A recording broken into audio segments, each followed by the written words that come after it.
तो शुरू करते हैं हमारी आज की टॉप स्टोरी। हमें ज्वाइन किया अकील मलिक, जो वज़ीर ममलिकत हैं बराए कानून और इंसाफ। खुशामदीद हमारे प्रोग्राम में। और हमें वाशिंगटन DC से ज्वाइन कर रहे हैं अदरीस अली, जो सीनियर सहाफ़ी हैं, रॉयटर्स के साथ काम करते हैं, जो बहुत बड़ी न्यूज़ एजेंसी है इंटरनेशनल। और जॉन हुसैन हैं, ईरानी सहाफ़ी, पाकिस्तान से इनका ताल्लुक़ है, ईरान में प्रेस TV के साथ है मोहम्मद जॉन हुसैन, वो हमें तेहरान से ज्वाइन करेंगे। मैं पहले जॉन आपसे बात का आगाज़ करना चाहता हूँ। आप बताइएगा इस वक्त सिचुएशन जो है ईरान के अंदर, हम ये सुन रहे थे कि मुज़ाकरात के लिए ईरान की टीम पाकिस्तान आएगी, लेकिन वो नहीं आ रहे और उनके कुछ तहफ़्फ़ुज़ात हैं। वो तहफ़्फ़ुज़ात जो हैं आपके ख़्याल में क्या हैं, और बल्कि आपके पास खबर जो है उसके मुताबिक क्या है, और क्या वो एड्रेस हो पाएंगे? साहब बहुत बहुत शुक्रिया मुझे बुलाने के लिए।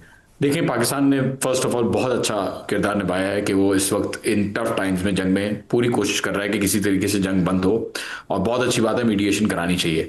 बट मसला यहाँ ईरान से ये आ रहा है, और जिस वजह से ये सक्सेसफुल नहीं हो पा रही निगोसिएशंस, वो ये है कि बिल्कुल 15 रुकात US की तरफ से पाकिस्तान के थ्रू पहुंचाए गए ईरान को, लेकिन ईरान ने उनको मना करके 6 पॉइंट्स अपने जो है वो जो पहले रिफॉर्म कर चुके थे, उन्हीं 6 पॉइंट्स को दोबारा पाकिस्तान के थ्रू भिजवा के अमेरिका को दिए। प्रॉब्लम ये आ रही है कि किसी भी तरीके से ईरानी ट्रस्ट नहीं कर पा रहे हैं अमेरिकन के ऊपर। उसकी वजह यह है कि पहले 2 दफ़ा भी ये काम हो चुका है कि इनके साथ नेगोशिएशंस हुई और उसके दौरान जंग कर दी गई, और इस दफ़ा तो इस हद तक जंग की गई कि यहाँ पे जो सुप्रीम लीडर हैं ईरान के, उनको भी शहीद कर दिया गया। तो मेरे पास जो खबर है, और ये स्टेटमेंट जो दिया ईरान ने, जिस ऑफिशियल ने ये स्टेटमेंट दिया है, उन्होंने ये भी कहा है, साथ साथ 3 चीजें कही उन्होंने कि ये यूनाइटेड स्टेट्स क्यों कर रहा है ये नेगोशिएशंस। पहली चीज ये है कि they want to be seen as the peace makers, मतलब ट्रंप को एक पीस मेकर की शक्ल दिखानी है, उसको अपनी जो है वो इज्जत बचानी है उस सेंस में। दूसरी रीजन ऑयल प्राइसेस को कंट्रोल करने के लिए, ताकि ऑयल प्राइसेस को कंट्रोल किया जाए। तीसरी रीजन यूनाइटेड स्टेट्स की ये सारी निगोशिएशंस की क्यों है बात, क्योंकि उनको यहाँ पे एक बड़ा हमला करना है। They want to get in on the ground, और यहाँ पे एक ग्राउंड ऑफेंसिव करना है, जिसके लिए वो प्लान करते हुए आ रहे हैं। और हमें भी 82nd पैराट्रूपर्स और दूसरी जो मूवमेंट्स हैं वो हमें नजर आ रही हैं। तो फंडामेंटली स्पीकिंग, आपने बिल्कुल बहुत अच्छा तज्जिया दिया, और आपने खबर दी कि इनकी जो स्टॉक पाइल्स हैं वो खत्म हो रहे हैं, ना सिर्फ टोमाहॉक मिसाइल्स के बल्कि इंटरसेप्टर्स के। थर्ड इंटरसेप्टर्स 90% जो है वो यूटिलाइज हो चुके हैं ऑलमोस्ट अभी तक, और 1 महीने के अंदर अंदर बाकी भी खत्म हो जाएंगे। पेट्रियट भी जो है वो ओवरवेलमिंग अमाउंट के अंदर यूज हो चुके हैं, और काफी सारे सिस्टम्स को डिस्ट्रॉय भी किया जा चुका है।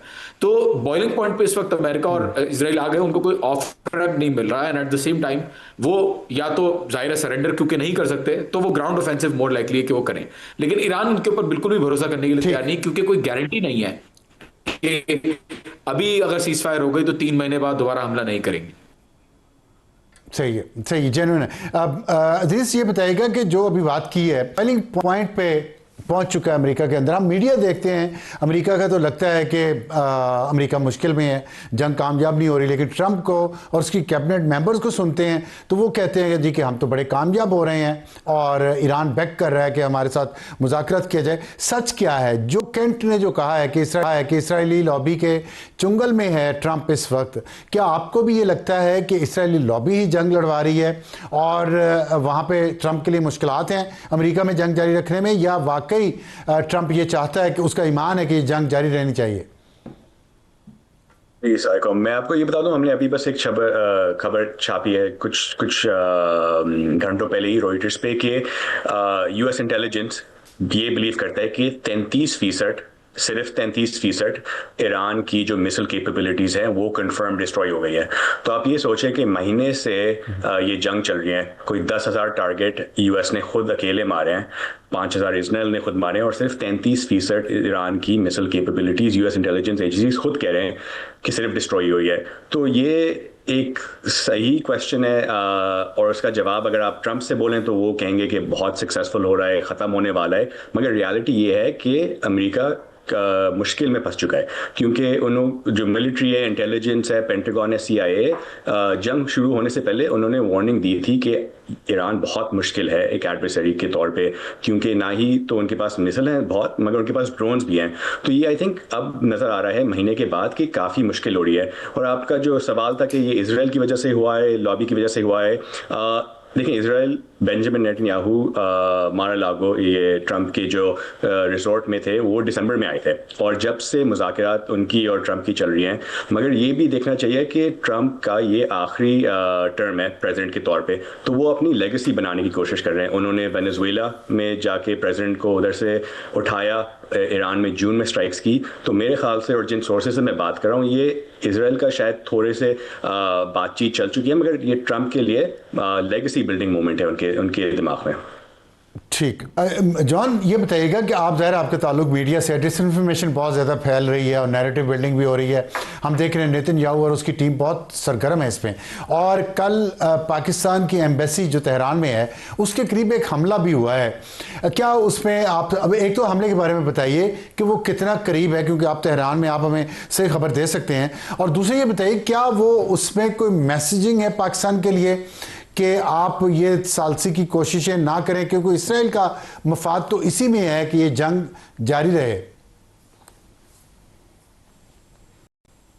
देखिए, इनकी जो एम्बेसी है वालियसर और पासदारान के इलाके में जो एम्बेसी है, वहाँ पे सामने हमें नजर आता है कि अर्कश की फैसिलिटीज हैं, पर एट द सेम टाइम इतना करीब हमला होना is may be a signal, may be not. मुझे इस बारे में आइडिया नहीं है कि एग्जैक्टली किसको टारगेट बनाया जाता है, लेकिन बहरहाल एक बात तो क्लियर है कि हुआ बहुत करीब है धमाका।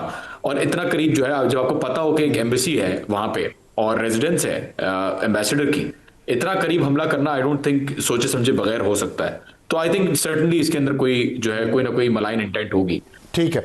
अच्छा, ये वहाँ के ईरान के लोगों का मोराल बताएंगे, क्योंकि आज भी वहाँ पे हमले हुए हैं और उसमें औरतें और बच्चे भी शहीद हुए हैं रिहायशी इलाकों पे।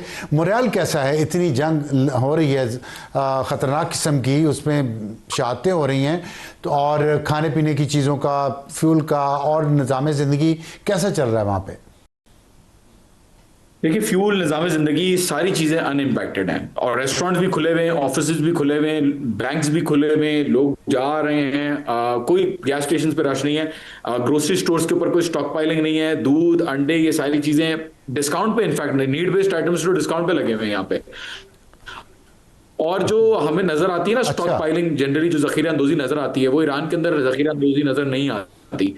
मैं खुद भी एक्सपीरियंस कर चुका हूँ। 12 दिन की जंग में मैं घबरा के चला गया था। रोटी का 25 किलो का मैंने कहा भाई आटा दे दो मुझे, तो वो हैरानी से देख रहे थे, क्योंकि यहाँ पे रजिस्टर नहीं होती लोगों के दिमाग में बात मिल जाए। तो बहरहाल आई थिंक यहाँ पे जो यहाँ पे खुद आए हैं उन्होंने खुद भी कंफर्मेशन की है कि इस तरीके के हालात ईरान के अंदर नहीं होते और नॉर्मल हालात हैं काफी। तो आई थिंक ये रेजिलियंस है जो 2 जंगें ईरान ने की और जो उनके साथ आई थिंक 47 ईयर सैंक्शन के साथ रहे। तो आई थिंक ये रेजिलियंस है। तो पाकिस्तान ने बड़ी की, लेकिन पाकिस्तानी जहां भी हो वो अनसर्टेनिटी का शिकार जरूर होता है। जैसे आप वहां पे जाके आपने 25 किलो थैले का मांग लिया, तो चले, ये तो आपने एक अच्छी बात बताई है। यहाँ पे नॉर्मल है। अच्छा, जी जी, अच्छा अच्छा अच्छा, ठीक है। इदरीस, ये बताइए, लोग बाहर आते हैं, रात को लोग बाहर आते हैं। जी जी, सॉरी जी अफसार साहब, सॉरी। अच्छा, सॉरी। अच्छा, चले जॉन अपनी बात मुकम्मल करें। एक और चीज़ बता दें, ईद कैसी गुजरी है वहाँ पे लोगों का? मतलब हमारे यहाँ ईद खुशी का त्यौहार होता है, जंग लगी हुई है, इतनी वहाँ पे अमवात हो चुकी हैं, तो वो कैसे मनाई लोगों ने? अफसार साहब, देखिए, यहाँ पे लोग रात को अभी भी बाहर आते हैं, रोज रात को 8 से 10। मैं लाइव भी लगाता रहता हूँ, फेसबुक के ऊपर दिखाता रहता हूँ। ईद की और दूसरे त्योहारों की अगर बात करें, यहाँ पे दूसरा माहौल है। मैं आपको जनरली, सॉरी थोड़ा वो होगा, लेकिन जनरली बता देता हूँ दोनों ईद का। ईद उल फित्र पे ये बस नए कपड़े लेते हैं, वो भी कोई लैविश वो नहीं, नए कपड़े लेते हैं और नमाज पढ़ते हैं और फितरा देते हैं, और बस दैट्स इट। मतलब कोई इसके अंदर बड़े बड़े लिफाफे नहीं देने होते। बकरीद के अंदर भी मैं सरप्राइज हुआ यहाँ पे आके कि बकरीद के अंदर कोई ऐसा नहीं होता कि 1 करोड़ 2 करोड़ की जो है उन्होंने जानवर लेके आए हैं और मोहल्ले में घुमा रहे हैं, जबकि अच्छा लगता है कि बड़े बड़े जो है वो जानवर दिखाए जा रहे हैं, अच्छा एक शो भी होता है। लेकिन यहाँ पे ऐसा नजर नहीं आता। यहाँ पे जो एरियाज बने हुए होते हैं, जो फैसिलिटीज बनी हुई होती हैं, वहीं पे या तो आप अपना जानवर भिजवा दें और वो वहां पे जो है ज़िबा होके आ जाएगा आपके पास गोश्त, या तो आप पैसे वहां पे दे दें और हिस्सा आपका अलग होके आपके पास आ जाएगा। तो यहाँ पे वो वाला ट्रेंड जो है ना, ईद का ट्रेंड या उस तरीके की ट्रेडिशंस नजर नहीं आते। नौरोज बहरहाल ये लोग जो है वो थोड़ा सा इनका वो होता है कि नौरोज भी सेलिब्रेट करते हैं, और मतलब दे यार अभी जो ईद गुजरी उसके ऊपर भी लोग मनाना नहीं चाह रहे थे आयतुल्लाह अली खामनेई की शहादत की वजह से। लेकिन यहाँ पे इनके जो नए सुप्रीम लीडर आए अयतुल्लाह मुश्तबा खामनेई, उन्होंने कहा कि भाई आप करें, आप ईद करें, त्यौहार करें, पॉजिटिवली लेके जाएं। तो आई थिंक इस दफा ज्यादा थोड़ा सा लोगों ने सेलिब्रेट किया ईद और नौरोज को, वरना जो है यूजुअली नहीं करते। ठीक है, ठीक। इदरीस, ये बताइएगा कि वहाँ पे कांग्रेस को, आप कांग्रेस रिसर्च पे गई हुई है, स्प्रिंग वेकेशंस है वहाँ पे, और जंग में अमेरिका फंसा हुआ है, तो क्या वहाँ पे कोई किसी किस्म की इमरजेंसी अमेरिका को कि जंग जल्दी ख़त्म हो या जीते हैं? मीडिया पे तो लग रहा है कि बहुत डिस्कशन हो रही है, लेकिन कांग्रेस के अंदर हाउस में उतना ज़्यादा हमें शोर नहीं नज़र आ रहा या उतना प्रेशर नहीं नज़र आ रहा जितना कि होना चाहिए था। ख़ास तौर पे जो बच्चे, स्कूल के बच्चे मारे गए हैं इतने सारे, और मैं देख रहा था तकरीबन 60-70 स्कूल तबाह कर दिए हैं इस जंग ने, और बहुत सारे उसमें मज़ीद स्टूडेंट्स और टीचर्स भी शहीद हुए हैं। तो क्या अमेरिका के अंदर ये चीज़ें अब क्यों नहीं इशू बन रही? पहले तो ये चीज़ें बहुत ज़्यादा इशू बनती थी। अगर आप ये देखें, प्रेसिडेंट ट्रंप ने खुद मेरे ख्याल से 2 दिन पहले बोला कि मैं ये जो ऑपरेशन चल रहा है मैं उसको जंग नहीं बोलूंगा, क्योंकि अगर जंग बोलेंगे तो उनको लीगली कांग्रेस के पास जाना पड़ेगा। तो अगर आप देखें इनकी जो अल्फाज हैं वो इनको बोल रहे हैं ये मिलिट्री ऑपरेशन है, क्योंकि लीगली वो कांग्रेस के पास जाने की जरूरत नहीं है। आप सुन के हैं कि कांग्रेस चाहे डेमोक्रेट हो चाहे रिपब्लिकन हो, इतना कोई इशू उठाया नहीं है। उन्होंने 1-2 इंटरव्यू में इधर उधर कहते हैं कि इंफॉर्मेशन नहीं मिल रही, फंस रहा है यूनाइटेड स्टेट्स, मगर कोई डिटेल्स नहीं दे रहे। मगर आई थिंक जो पिछला साल हुआ है, प्रेसिडेंट ट्रंप ने जब से अपना सेकंड टर्म शुरू किया है, उन्होंने जो भी रेजिस्टेंस है, चाहे कांग्रेस में हो, चाहे मिलिट्री में हो, चाहे जिस भी एजेंसी में हो, वो ख़त्म कर चुके हैं। तो अब ऐसा एक मौका आ गया है कि जब कोई मेजर चीज़ हो रही है, जैसे ये जंग जो है, कोई रेजिस्टेंस रहा नहीं है, तो कांग्रेस में तो है ही कम। आप अगर देखें अमेरिका के सड़कों पे जब इराक वॉर हुई थी, अफगानिस्तान वॉर हुई थी 2003 और 2001 में, तो काफ़ी पॉपुलर प्रोटेस्ट होते थे व्हाइट हाउस के बाहर, कांग्रेस के बाहर, वो भी अब नज़र नहीं आ रहे। तो आई थिंक जो अमेरिकन सोसाइटी है वो खुद थोड़ी सी डिप्लीट हो चुकी है, थक चुकी है, क्योंकि जब देखें कोई ना कोई इशू होता है, चाहे फॉरेन पॉलिसी हो या डोमेस्टिक पॉलिसी हो, तो आई थिंक कांग्रेस और डोमेस्टिक पॉपुलेशन। ये बताएं कि आपने एक बड़ा अच्छा नुकता उठाया कि ये मिलिट्री ऑपरेशन ट्रंप इसको कह रहा है। अगर ग्राउंड ट्रूप्स, अगर फौज उतारता है अमेरिका, अपनी ग्राउंड ट्रूप्स आते हैं, तो क्या फिर भी मंजूरी की जरूरत है? वो जंग होगी या वो भी ऑपरेशन ही होगा?